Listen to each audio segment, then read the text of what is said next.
Hi everyone. Tonight I would like to explain to you why you should never ask a total stranger in a wheelchair why they're in a wheelchair.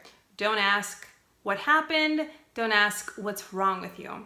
Because here's what's going to happen, and I'll just tell you this from personal experience. I travel all over the world, I'm in airports all the time, I'm next to strangers all the time, and I get asked this. If I had a nickel for every time somebody asked me what happened to me, I'd be a very wealthy woman. So several things can happen when you ask someone like me why I'm like me. Now, I think I get asked that all the time because I look healthy. I look quote unquote normal. My body is proportional. My legs are a little thinner than they used to be, but other than that, I look like I could just get up out of my chair and start walking. So I think that's why people ask me more than perhaps somebody else with a more severe physical disability. So a couple things can happen.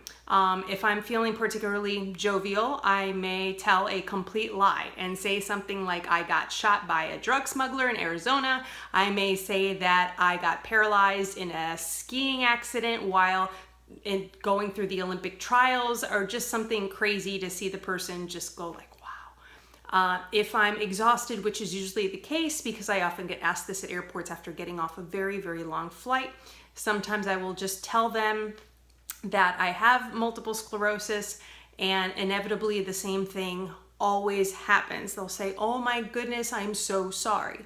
Then I will try not to roll my eyes and I will tell them, don't be sorry. I have a better life than a lot of people who are walking. I travel all over the world by myself. I run 3 businesses. I'm very successful.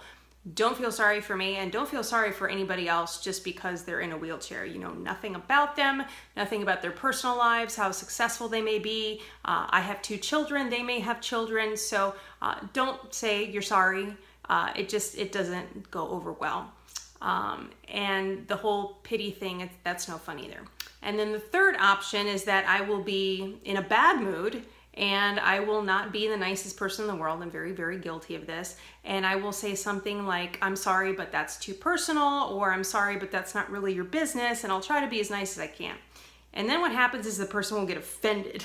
Now, I should be the one getting offended that a complete stranger is coming up to me and asking me very, very personal information about my medical history, and then they're getting offended because I don't want to give it to them. It's not a good situation any way that you look at it. There's no positive way out of it, and the bottom line is, if you would not go up to a total stranger who is walking and perfectly normal or perfectly healthy, how many people they've slept with, if they've ever cheated on their spouse, what their medical history is, if you wouldn't ask them that, then don't ask me about my medical history.